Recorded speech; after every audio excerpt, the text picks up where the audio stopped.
Alright, I am back with another video, and happy Halloween everyone! This video is going up on October 31st, meaning that it is now Halloween night. Hope you guys are all enjoying your evenings and having some fun, otherwise I'm sat here recording another video. Anyways, Halloween build! Today we're doing Lae'zel, who is going to be playing the role of the mummy for us today.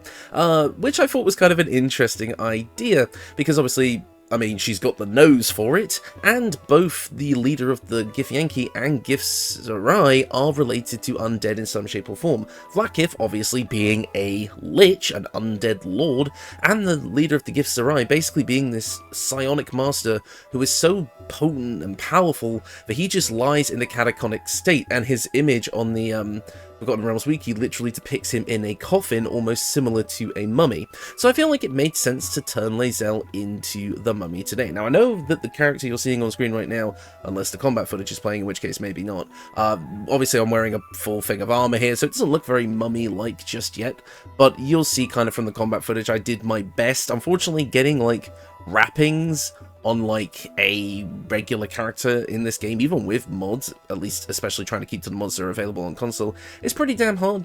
So I ended up just having to say that, oh, Lae'zel didn't really know what to do for a costume because this isn't really her deal, so she just stole Karlach's outfit and dyed it white. So, you know, again, we're still playing into the idea that these guys are dressing up for Halloween a little bit here. And I think this build is going to be quite fun, because again, how do you build a mummy, right? I was kind of struggling to find inspiration. Obviously, I looked at Bram Stoker's original stuff and all that, but then it kind of got me thinking, well, we have a mummy in-game, why not just use that for the inspiration? And so I looked at the Undead Servant Summon, the one that you summon with the Create Undead spell or the Crypt Lord Ring, depending on how you get it. And that summon has three distinct things about it. One, it inflicts fear. And by doing so, by inflicting fear with its dreadful glare into an enemy, it is able to then multi-attack. And then its multi-attacks all do necrotic damage. So, on top of the regular bludgeoning and slashing damage. So that's three things we need to get for this build. Fear, necrotic damage, and lots of attacks in a turn. Well, that's not exactly difficult to do, is it? That's pretty easy. So, let's get into the build. First up, we are going to be playing as a ranger. Now, you can do this as any class that gets you heavy armor proficiency at level 1. So that could be fighter, paladin, cleric, or ranger. The reason I'm going with ranger is it's going to give us a few extra things that I want for this build, just for thematic reasons, but really any class that gets you heavy armor at level 1 is going to work. So, for our race, obviously, Lae'zel is a Githyanki, which is going to give us some fun things, namely Mage Hand, which we can cast once per long rest, Astral Knowledge, giving us proficiency in all skills of a chosen ability once per long rest, and also the typical racial feature of being able to move 9 meters as a base racial speed, and we're also going to get armor proficiency in light and medium armor, as well as short sword, long sword, and great sword proficiency. We're not going to be using any of those, but I thought I would point them out regardless. As I said, I'm going to be personally starting off as a ranger. This is going to get us access to favored enemy, and we're going to be choosing Ranger Knight. Ranger Knight is going to give us access to skill proficiency in history, which I think makes sense for a mummy. I mean, they're going to know a lot of stuff about the past, because before they were killed and wrapped up in there, they lived in the past. So I feel like history proficiency does make sense, but mainly this is going to give us heavy armor proficiency, which is obviously what we want. Now, you also get to pick a natural explorer. You could take Beast Tamer for Find Familiar and Get a Cat, because you know the ancient Egyptians loved their cats. However, we will get some cat-related abilities in a minute, so I think I'm going to skip out on this one for now and take Wasteland Wanderer Poison, because I think it makes sense for an undead creature to be at least resistant to poison, so we're going to take that here. As for our ability scores, this is what we're looking at. It is kind of my, let's just say, heavy armor kind of strength setup with a bit of wisdom. So we're going to go for strength 16, dexterity at 10, constitution at 15, because we're going to be bumping it up, as well as wisdom at 16, dumping intelligence and charisma. This is all the stats we're really going to need for this build. You'll see what I mean as we get a bit more into it. For our skill proficiencies, Lae'zel is a soldier, meaning that she gets athletics and intimidation, which I think make perfect sense for this build anyway, since we are going to be a bit more strength strength focused. As for your other skill proficiencies that you get from Ranger, I went for Perception and Survival because I don't know why, that kind of just made sense to me. And your final proficiency can be whatever you like: Investigation, Nature, Animal Handling, or Insight. Since we're not going to be getting Speak with Animals in this build, and again, we do love our cats, let's take Animal Handling. Now, we're only going to be coming here for a 1-level dip into Ranger, like I said, so we're going to immediately go into one of our main multi-classes, and yeah, it's Monk. Now, I know what you're thinking. Oh, mate, this is the 3rd Halloween build to use Monk levels. Okay, well look, when you kind of pull inspiration from basically kind of the same place for multiple builds, there tends to be some overlap. And Monk is really the best way to not only get necrotic damage on all of our attacks, as well as the multi-attack, aka Flurry of Blows. Like, it just makes too much sense. And again, we're going to be doing a pretty fun multi-classing combo that I think you guys are going to like, that's really going to show you how powerful this build can be. Because I'll just say this now, this build, in terms of raw damage output, is probably the most powerful one I've made so far. But yes, obviously, Karlaxstein was a level 10 Way of the Four Elements monk with the lightning stuff, and Shadowheart had the Shadow Wolf, I should say, had a 1-level dip into monk. This is going to be about half and half on the monk levels, and again, I do apologize if it all feels a bit samey, but honestly, if I'm trying to recreate these kind of classic monsters in the best possible way that I can, then this is how you're able to do it. So, apologies if it all feels a bit samey, but trust me, the next 2 builds are going to be very different, and you're going to love them, I promise. So, with Monk, you know the drill. Unarmed strikes, unarmored defense, can use dexterity for our attacks. Obviously, we're not doing that here. I've been doing a lot of heavy armor monks lately, and I really do appreciate how effective it can actually be to just dump that dex so you can go for strength and let your armor take care of the AC. I find that it works really, really nicely, and like I say, this build is absolutely fine both offensively and defensively. This build is surprisingly tanky. You will have seen in the combat footage that we were dodging quite a few hits and then being able to tank the rest. Again, you'll see what I mean when I get into the equipment, because that's where this build will really start to take off. Next up for our 2nd level of Monk. Now, you can kind of level up how you like with this, but I think going with Monk is going to feel better in the long run. If you start with Monk, that means you get to kind of start as this low-level, shambling undead that all they can really do is go around and take a swipe at things, and eventually if they get close and get into that kind of feeding frenzy, they can go for a couple more in a quick succession. So yeah, basically the way this build is going to progress is you're going to start off as a low-level undead, which all they can do really is just go up and like swipe at people and try to bite them. But as you kind of grow in power and become a more powerful undead, you start to get some of those more mystical mummy abilities. So we're going to be playing for the early game as a standard monk with a 1st level in Ranger. So at level 2 of Monk, you're going to gain access to Step of the Wind and Patient Defense, allowing you to do all that speedy stuff like disengaging and dashing, and being able to impose disadvantage on attack rolls against you and have advantage on dex saves. So all of that good defensive stuff. And because we're playing as a Githyanki, we're also going to get Enhanced Leap at this level once per long rest, so might as well take advantage of that. Camera is being funny with me. Next up, for our subclass, you all saw this coming. Now, Way of Shadow could be fun, I will say this. Way of Shadow could be fun. You get like the ability to hide as a bonus action, you get Pass Without Trace, the ability to cast Darkness and Silence and Minor Illusion. If you wanted to play a slightly more like magical mummy, this could definitely work, but like I say, I'm trying to build us a version of the mummy summon. That's kind of where I'm pulling the power set from, so we're going to be looking at Way of the Open Hand today, because Way of the Open Hand is going to give us the ability to augment our Flurry of Blows with the ability to push, stagger, or topple and knock enemies prone. Overall, you know how strong this is. We all know how strong this is. It's too strong, but we're using it today anyway. Next up, at Monk level 4, we're going to get access to Slow Fall, giving us resistance to falling damage. And because we're now at total level 5, we're going to get Misty Step once per long rest as a bonus action. Hey, one use of Misty Step is better than none. This is still pretty good to have in a pinch. We also do get to pick a feat at this point, and say it with me, you know it's happening, we are going Tavern Brawler to bump up our constitution. This is just the best way to get bang for our buck out of our stats when it comes to power. We're going to be able to, whenever we make an unarmed attack, use an improvised weapon or throw something, our strength modifier is added twice to the damage and attack rolls. This means that even with a slightly lower strength score, we're still going to be able to do big amounts of damage and land our attacks more often than not. So really, you could leave your strength strength at 16 with this build and not really have a problem, but if you want to grab that Potion of Everlasting Vigor to bump it up to an 18 without an ability score improvement, I'm not going to stop you, because that would make this build very, very strong. Next up, at Monk level 5, we're going to gain access to extra attack as well as Stunning Strike, allowing us to potentially stun the target, rendering them completely immobile for a turn. And obviously extra attack is great, meaning that we're now going to be able to make more attacks in a turn.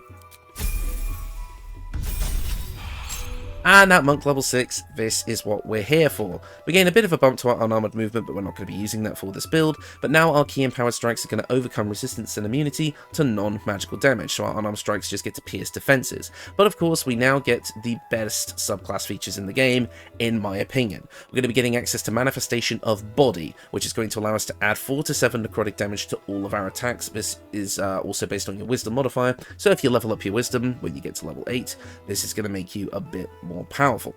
Next up, with Manifestation of Mind, you could do psychic damage, and with Manifestation of Soul, you could do radiant damage. So, in a pinch, if you do end up going against undead, you have some undead busting gear. And since we are playing into a fear aspect with this build a little bit, the psychic damage does actually make sense. So as far as I'm concerned, use what you like, but I'll mainly be sticking to the necrotic damage because that's the most on theme. And of course, we also get Wholeness of Body, being able to use our mummy powers to regenerate our HP over time, allowing our body to kind of, keep itself together despite the fact that we're literally a rotting corpse, I should say. And we're going to be recovering HP for 3 turns, regaining half of our key points, and have an extra bonus action. We all know how powerful an extra bonus action is, just look at Thief Rogue, so we're happy to have this here. And with that, we don't need any more monk levels. We're going to be moving on now to our other main multi-class, Druid. Druid is going to give us some really cool things. You could probably already guess what I'm going to go with the subclass, but just humour me for a minute. First up, with our cantrips, we get to have a bit of fun with this one. I'm going to grab Infestation from Mistress Spells, because again, this is a mod that's available to everyone. Infestation is going to allow us to do 2d6 poison damage by summoning a swarm of parasites that push the target forwards or backwards and reduce their movement speed by 1.5 meters with a Constitution saving throw. I'm imagining this as a swarm of locusts. I'm starting to pull some ancient Egyptian mythology here, where a swarm of locusts will suddenly come out and poison your enemies and being able to move them around. It's a fun little cantrip that just feels on theme. And speaking of Egyptian mythology, we're also going to be using Mold Earth to create some shifting sands. We bring the arid deserts of Egypt wherever we go, so we're going to use Mold Earth to call forth mud or destroy it. I don't know how useful that's going to be. Pick something else if you don't want to go with this theming, but I'm trying to make a fun thematic build, damn it, and I'm going to use Mold Earth if I want to. Next up, for our spells, we get to choose 4, and we've got a lot of good options here. I am going to want to grab Longstrider because I want to get as much movement speed as possible, and this is going to increase our movement speed by 3 meters for absolutely 0 cost, other than taking up one of our prepared spell slots, but you can just kind of take it out when you're done with it. And also, that leaves us with a few other choices. Going with the kind of Mold Earth thing, we can go with Earth Tremor to cause a tremor on the ground, miring an area and around yourself in thick mud, and possibly knocking enemy creatures prone. This deals 1d6 plus 3 damage. Overall, a fun little spell. Again, it kind of gets into the idea that you're moving the sand, like you're summoning sand and causing it to corrupt the surface and make your enemies like on unstable ground and knock them prone. I think it's actually a really cool idea for like kind of a spell set for this build. Next up, I think you could go with Snare or Entangle, almost like you're flavouring it as like your mummy wrappings, kind of wrapping around someone and restricting their movement. Entangle will allow you to create a vine surface, slowing down creatures, possibly entangling them. And entangling means that they cannot move, and attack rolls against them have advantage, and they attack with disadvantage. So, I mean, overall, that could be on theme. Snare is kind of another way of doing it. You place a magical trap on the ground, that could just be your wrappings, and that can knock enemies prone and ensnares them when they walk over it. Ensnaring does the same thing as entanglement. So honestly, I probably would say that Snare is probably slightly more fun, because again, it's a new spell, we don't get to use it very much. And finally, it's entirely up to you what you want your last spell to be. As a general thing, I just like to take Absorb Elements. If we're not going to get Shield on a build, being able to use our reaction to half elemental damage against us and then deal more damage on our next attack, I don't know, to me that just feels good, so we might as well pick it up. Next up, at level 2 of Druid, we get to choose our subclass, and of course, we're going with Circle of the Spores. Circle of Spores is going to give us a ton of stuff, like Symbiotic Entity, allowing us to gain temporary hit points equal to 4 times our Druid level, and while we have those temporary hit points, we deal an additional 1d6 necrotic damage with all of our attacks. That includes our unarmed strikes, so we get a little bit of extra tankiness and more damage. And we also get to cast a unique spell called Halo of Spores, which does 1d4 necrotic damage, but if Symbiotic Entity is up, we get to do and double the damage. And the best part about this is it's a reaction attack, so if we decide to not use our reaction for any of our monk stuff, which we probably will want to most of the time anyway, using Halo of Spores for an extra attack is going to be a little bit of extra damage if we need to. We're also going to get access to Bone Chill as a cantrip, which, I mean, that just makes sense to me, for doing 2d8 necrotic damage and preventing the target from healing until your next turn. And undead targets have disadvantage on attack rolls, so if any of your undead minions decide to rebel, you can show them what for. And of course, as a level 2 druid, we do get Wild Shape, which means we can turn into a cat. Told you we were going to get it, it's very important. Next up, we do get to prepare another spell. I like grabbing Fog Cloud because, you know, it's that horror movie ambience.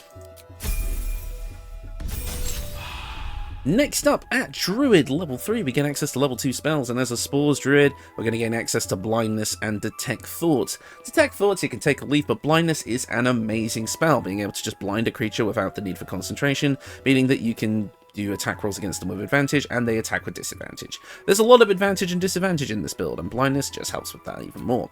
So now we get to pick up some level 2 spells, and I think I'm going to take out some of our level 1 options that are slightly less thematic to put on some good options here. So first up, you could go the same route we did with the Shadow Wolf build and pick up Bestial Growth, giving all of your unarmed strikes a +1 bonus to the attack rolls, and an additional 1d6 plus 1 bludgeoning, piercing, or slashing damage. Now, the Mummy's multi-attack actually does deal slashing damage in addition to the usual bludgeoning, so if you popped slashing damage on this build with the claws aspect, getting a big extra dollop of damage at the cost of your concentration, it would make sense. So I would say, for power building purposes, Bestial Growth might be the way to go, but of course, we already did a build based on Bestial Growth, so I'm going to say we're going to leave that one for now. However, what we are going to pick up is Earthbind. Again, now we get to bind a creature using a thing that comes up out of the ground, and I'm going to flavor this thing as an undead hand. You know, that classic horror movie scene where a zombie will rise its hand out of the grave and grab someone who's standing above and like hold them in place while the big monster shambles towards them. Like, that's such a cool idea, so I would flavor Earthbind as that. We're starting to get control over our undead minions at this point. We're also going to grab Wither and Bloom. Drains life from the area to heal the caster for 1 hit point per target, dealing 2d8 necrotic damage in a radius. If you're up against a plant, it happens to take the maximum amount of damage possible from this spell, so it's a little bit of healing with an AoE necrotic attack, which I feel like works for this build. And finally, Dust Devil. Dust Devil deals 1d8 bludgeoning damage in an area surrounding yourself. And also, at the end of each of the turns, you create a heavy cloud of dust or fog around yourself that blinds and heavily obscures the creatures within it. So you get to summon a sandstorm around you, which, come on, that's pretty cool for a mummy build. At Druid level 4, we are going to get our second feat, and it is up to you how you want to go about this. Like I said, thanks to Tavern Brawler, we don't really need to upgrade our strength anymore. We're at the level where it's going to work out pretty nicely for us, but if you want to, you can go with strength to just go for complete overkill. But I would say if you're going to take the Potion of Everlasting Vigor, you don't need to. I would say bump up your Wisdom instead, just to get a bit more functionality out of all of your spell casting, but it's entirely up to you. Strength or Wisdom is probably going to be what I would suggest for this build. Our Constitution is high enough that, especially with our temporary HP from Symbiotic Entity, but I'm not too worried about leveling that up, and I don't think we need any of the other stats at all, really, so I would say Wisdom or Strength. Wisdom is also going to bump up our Open Hand Monk features, so keep that in mind. I would say that the best way to kind of power build from here would be Potion of Everlasting Vigor on the Strength, Wisdom at 18. I had 18 Strength, though, in my testing, and I was still able to get off my spellcasting fairly frequently, so I would say it's up to you as to what you want to take here. I would actually recommend probably taking Wisdom anyway, even if you don't use the Potion of Everlasting Vigor, because again, thanks to Tavern Brawler, our attacks are going to be pretty damn good either way, and again, like, I'll be honest, even with a base 16 strength, the amount of power this build outputs is pretty overkill as it is, so I would say Wisdom is probably your best bet for all-around utility. So that's what I suggest. Next up, you do get to choose another cantrip at this point, and since we do have a bit of a poison theming going on, you could go with Poison Spray. That's what I did for testing, but I never really ended up using it. So another thing I could recommend, obviously, would be Guidance. plus 1d4 bonus to ability checks, we all love that. But also Thorn Whip, again kind of playing into that idea that, you know, you're summoning undead from the ground that could grab and pull things, or you could reflavor it again as your mummy bandages shooting out from your body and pulling someone closer to you so you can get in on those attacks. So I would probably recommend Thorn Whip just for that. Next up, we do get to take an additional spell. I mean, I've already made a case for it, so you can take Bestial Growth. And finally, at Druid level 5, we get access to level 3 spells, including Animate Dead, so yes, you can summon undead now, as well as Gaseous Form. Now, you may be thinking, why didn't you go for, like, more of the Mummy Overlord, Dread Overlord type thing, something like Mystic Carrion, where you're like a Necromancer and you're summoning undead, and I just thought, I've done that so much already. And I kind of like the idea of rather than just summoning the undead, you actually get to kind of play as a low-level undead that kind of gets stronger.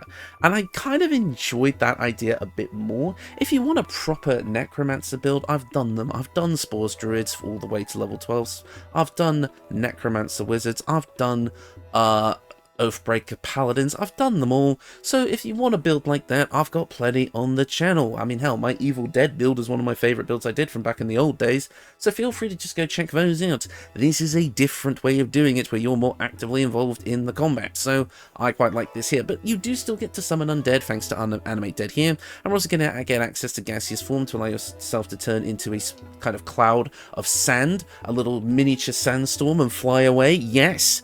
That spell's cool for this build. You're also going to get access to Wild Strike, so if you do end up Wild Shaping, you now have extra attack while in Wild Shape. This will actually stack with the extra attack that we got from Monk, so you can technically now make 3 attacks while in Wild Shape.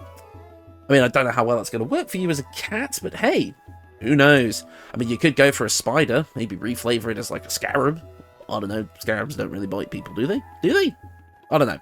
Either way, you've got that if you want it. More tankiness if you decide to Wild Shape. Next up, we do get to pick some more spells. And we do have access to level 3 spells at this point, so I'm going to be grabbing Erupting Earth. Basically causing Earth to burst from the ground, slowing down creatures who are within, so it kind of creates a kind of mud thing, which halves movement speed, so you get to create mud surfaces, as well as dealing 3d12 bludgeoning damage. So you get to create a little localized earthquake, a little sand geyser, if you will. And it's really up to you kind of what else you want to take for your final level here, or final spell, I should say.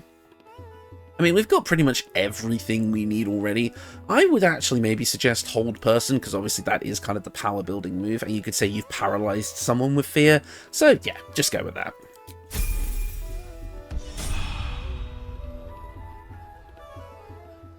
Go away, Will. Your spoilers. Your spoilers for next time. And that is the build. See, it looks slightly more mummy-like now. Look, I tried my best, okay? But anyways, as we are kind of done with the leveling here, let's talk about the build. So, you're a powerhouse. An absolute powerhouse. With Symbiotic Entity here, but I'll just get up for us real quick. You're going to be able to deal with your regular unarmed strike. That much damage, 1d6 plus 10, with an additional 1d6 necrotic damage and a 1d4 of force damage on top, activating our manifestation of body as well. Yeah, that's a lot of damage. But looking at our flurry of blows, yeah, like I said, this build is an absolute powerhouse when it comes to damage output. The only thing that I will say is that we only get this extra bit of power, this extra 1d6, while we have this temporary HP up, which 20 temporary HP in the later acts of the game might not last very long. But the best part about this is the Symbiotic Entity activates with an action, whereas you can Flurry of Blows with a bonus action. Wholeness of Body up means you can Flurry of Blows twice in that single turn. So as long as it's your turn, you can activate Symbiotic Entity as an action if you don't have it already, then just go for 2 Flurry of Blows in that same turn, dealing a lot of bloody damage, upwards of like 130 something, which is going to kill most things that you're up against. So yeah, either way, even if you aren't able to consistently keep up that temporary HP, which in solo testing was a bit harder to do, but obviously working as a team is much more likely, you're going to be able to consistently output massive amounts of damage on your turn. And I mean massive. Not to mention you're going to get all the usual monk utility, the defensive utility of patient defense, the battlefield control of things like stunning strike, but in addition to that you're also going to get a bunch of interesting concentration spells, being able to slow down creatures with things like erupting earth, being able to play defensively with gaseous form, animate the dead to fill the battlefield up with your own little minions. Unfortunately we didn't get to level 6 of Druid here, so we didn't get things like fungal infestation to just create more undead as we go, but if you feel like you want to drop the heavy armor that I'll be talking about in a minute, you could replace that first level of Ranger, or whatever you took, with a 6th level of Spores Druid to get that effect. But it's going to be a bit harder to play the strength variant of this build with that. And again, actually, if you want to check out that specific variant of the build, that's an old build that I did. I did an open hand Monk Spores Druid 6-6 split way back in the day called Death's Hand, which was quite a popular video of mine, so feel free to go check that out if you want to see that. But again, and you also have a bunch of different damage types with this build actually, which is really nice. You've got Necrotic, you've got Force, you've got Bludgeoning, you've got Slashing, you've got it all. So yeah, you just have a lot of different things to work with here. And just a lot of fun effects to play around with. So, and again, you even do have access to Wild Shape in a slightly more limited capacity than normal, but you do get access to the Spider Wild Shape, which has a lot of fun utility, the Wolf Wild Shape, the Cat, play as the Cat. So yeah, you've got a bunch of stuff here to work with, and I think overall this build has quite a lot going for it. If I was to compare this one to the Karlachstein build, I think they do work well nicely together. You've got Lightning and Necrotic, which I think is a fun combination if you wanted to run those two builds together. Yes, they are kind of similar to each other, but hey, that's just how the cookie crumbles when you're making, again, like I said, when you're making builds that all come from the same kind of place, if that makes sense. But anyways, let's get into the equipment. So, for our equipment, we've got a pretty standard monk spread for some things, but some stuff here is a bit more unique. Obviously, no weapons, we don't need them. For our helmet, I've gone for the Horns of the Berserker. You gain a +2 bonus to attack rolls when attacking creatures that have already taken damage. Great, that also helps if you want to keep your strength a bit on the lower end. But also, your unarmed and melee attacks will deal an additional 2 necrotic damage as long as you don't have your full health. That is slightly counterproductive when you have temporary HP, but if you manage to take some damage before you got the temporary HP, then this will still be up and you will still be benefiting from it despite the fact that you've got temporary HP on top of your regular HP. So, there you go. So maybe take a hit first before you activate Symbiotic Entity to have this ability up. And again, an extra 2 necrotic damage on your Flurry of Blows, which is dealing, you know, a bunch of attacks, and all the attacks you can do during a turn, that adds up pretty quickly. And I felt like it felt thematic, because again, as long as you're keeping up the fight and you keep absorbing the life essence of your enemies, your body will stay together rather than withering apart, because if you don't deal any damage in the turn, you take 1d4 necrotic damage. Now, for us, we resist necrotic damage, so we're only going to be taking a maximum of 2, so it's not a big deal for us. But I just felt like it made sense for the build. But I will obviously point out the Infernal Helm, the Helldusk Helmet, because that comes with the ability to see in complete darkness, and it gives you an ability that lets you frighten your opponents. Obviously, I do kind of like to make these themed event builds work together, and obviously I did include the Helldusk set across multiple builds as an option, so I tried to avoid it here, but I thought I would mention that the Helldusk Helmet would work very well for this build if you're not using my Astarian Dracula build. So yeah, that is an option as well, but I do think the Horns of the Berserker, if you're trying to use all these builds in a single run, will work perfectly for this build. But for the early game, it was a bit hard to determine what would work nicely as an early game piece of equipment, but because we're playing as Lae'zel, and Lae'zel is a Githyanki, you can go for the Circlet of Mental Anguish, which allows you to, whenever an enemy fails a Charisma, Intelligence, or Wisdom saving throw against one of your spells or cantrips, you regain 1d4 hit points. So that could be something. But really, you're just going to want to grab whatever, and then use the Horns of the Berserker or whatever you decide to choose when you get to the end game. Next up, for our cloak, we have the Flesh Melter Cloak. Whenever a creature deals melee damage to the wearer, that creature takes 1d4 acid damage. I kind of like the idea, similar to the Karlachstein build, where if you're attacked, you kind of instantly retaliate. For us, this is our kind of necrosis, spreading and damaging our enemies when they get too close. Now, acid damage is not necrotic damage, but both of the damage types are green, so it's enough for me. Next up, for our armor, we've got the Plate Armor, but in the actual game it's called the Protective Plate. I think this was an early access name. This is a piece of heavy armor that gives you permanent resistance to necrotic damage as long as you're wearing it, and notably, this is a piece of heavy armor that does not impose disadvantage on stealth checks. Never noticed that before, but yes, all the heavy armor that does impose disadvantage on stealth checks actually specifies so in the description. It's not just an innate feature. This one doesn't specify, so you actually have your full stealth capabilities while wearing this. Doesn't really apply to this build, but that might be something to look into in the future. But yeah, I mainly wanted this obviously for the necrotic damage resistance, because of course I wanted necrotic damage resistance on a mummy build, like, come on. And this can be obtained in Act 2, so it's fairly middle of the road. You can wear whatever heavy armor you come across until that point. Next up for our gloves, we have the Servitor of the Black Hand gloves, allowing all of our unarmed strikes to deal an additional 1d4 force damage. However, more importantly, it gives us the ability to cast the Fear spell. Unfortunately, it is only once per long rest, which is really disappointing, but hey, having access to the Fear spell is still pretty damn good. Targets will drop everything and become fearful, having disadvantage on ability checks and attack rolls, and at the end of each of their turns, they make a Wisdom saving throw in order to try and shake off the effect. Of course, this is how we're going to be inflicting fear on our opponents, or at least one of the ways that we'll be able to. Like I say, if you brought the Helldusk helmet, you'll have another way of doing it there, and we have a piece of equipment that I'll be getting into in a minute that also does this. But of course, this is a late game piece of equipment, so in the early game, use the Gloves of Crushing. The wearer gains a +1 bonus to unarmed attack rolls, and their unarmed attacks deal an additional 2 bludgeoning damage. It's just it basically turns your unarmed strikes into a +1 weapon, which is perfectly fine. Next up, for our boots, we have the Boots of Uninhibited Kashigo, allowing us to deal additional damage with our wisdom, equal to our wisdom modifier with our unarmed strikes. Basically, it's more damage. It's the standard option for monks, but hey, what works, works. In the early game, you can grab the Boots of Speed, which will allow you to use Click Heels, which is a bonus action dash that isn't going to take up a key point like Step of the Wind, and it also provokes disadvantage on opportunity attacks against us, allowing us to easily get to where we need to go. Since we're not taking advantage of the monk's unarmored movement here because we're wearing heavy armor, getting a bit of movement speed is definitely going to help.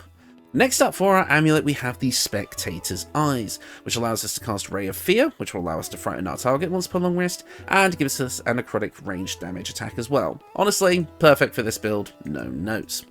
Now, next up we have the Crusher's Ring. It says Emerald Ring, but it's called Crusher's Ring in the full game. This gives us a +3 bonus to our movement speed, +3 meters. No notes, again, more movement speed is great for us. And finally, of course, it's After Death Do Us Part, because of course it is, we're an undead mummy. Killing us is not the end, we just get back up. So, whenever we are downed, we rise once more with half of our hit points restored, but are gripped with Shadow Possession, meaning that we attack anything that comes close, but deal an extra 1d4 necrotic damage with those attacks. So if you try to kill us and succeed, we get back up even stronger. I mean, come on, how could I not include that on this build? It's too perfect. Before I took a ranger dip in this build, because I forgot to get the heavy armor proficiency when I originally made this build, whoops, I did have the Ring of Poison Resistance, so if you wanted to choose another resistance, perhaps Wasteland Wanderer Cold, or you wanted the Beast Tamer feature but still wanted that poison damage resistance, then the Ring of Poison Resistance will get that for you. Or you could take Protection from Poison as a level 2 spell from Druid, but I don't really like the idea of using one of our very limited spell slots on that, so I just think the Ring is fine. There's not really much else that helps this build as far as rings are concerned. You could take the Crypt Lord Ring if you want to get Create Undead, which would absolutely work. Killer's Sweetheart for a guaranteed critical hit could also work, so feel free to play around. Again, I'm trying not to repeat equipment too much between my other Halloween builds, but obviously if you're not using those builds, but you can optimize these builds even further with the various equipment that they each use. So yeah, feel free to experiment and go ahead with that. And finally, the way I've kind of made this work as far as the outfit is concerned is obviously I am using Karlach's Barbarian outfit here as camp clothing. This is thanks to Fear Taylor's Camp Clothing mod, which is available to everyone as it is on consoles. So feel free to pick that up, slap this in the camp clothing spot. It does give you Firebolt and a +1 to athletics, which is a very minor buff indeed. The Firebolt does use your intelligence, so just don't even worry about it. And I've coloured it in the vanilla dye, surprisingly, Sinful Red and Bone White, because it got the closest thing to the colour scheme that I wanted. Hopefully in the future we'll get an armor mod that will add like Mystic Carrion's clothes as camp clothing, because that would obviously make a lot more sense for a build like this. But otherwise, I'm still quite happy with how this build turned out looks-wise. There's a few subtle details in Lae'zel's face at its heart that probably won't show up on YouTube, but definitely made her look a bit more mummy-like. But yes, that is the build, and overall, like I said, this thing is an absolute powerhouse. Like, oh my god, this thing deletes people. Unless they're resistant to necrotic damage, in which case you just switch the damage type and still delete people. This is the delete people build. It just says, and you're gone. And that's fine. Yeah, okay, I'll admit, it's not maybe the most interesting build I've ever come up with, but I think with the unique elements that come from the Spores Druid levels giving us a bit of extra tankiness, and the utility of some of the extra spells that we can get, even if it's not as powerful as just straight up punching people half the time, it's still quite fun. I mean, sometimes you just need to punch somebody really, really hard to have fun in this game, and honestly, I don't blame you. And I mean, I'm quite happy with how this build turned out. Again, the inspiration being taken from the actual undead summon in BG3, it felt right to me, and it kind of helps make this build come together mechanically. I mean, again, you got the fear aspect, you've got the necrotic damage, you got the multiple attacks, you got everything you kind of need. At the end of the day, it is a pretty damn powerful build, but obviously there are multiple different ways you can do it.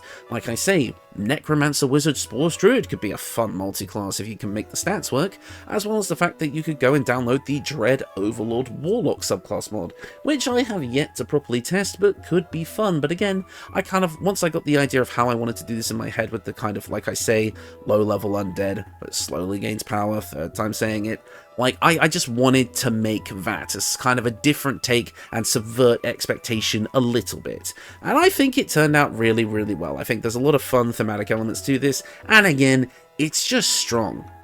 Really strong. It's so strong, in fact, that when I summoned an undead, completely forgetting that that causes the whole city to become hostile to you in Act 3, this build was able to keep going really strong and completely dominated my usual testing encounters. And all throughout the game, it's going to feel really good to progress with this build, as you just level up until you get to the 6th level of monks, or around level 7, so around mid-act 2, I would say.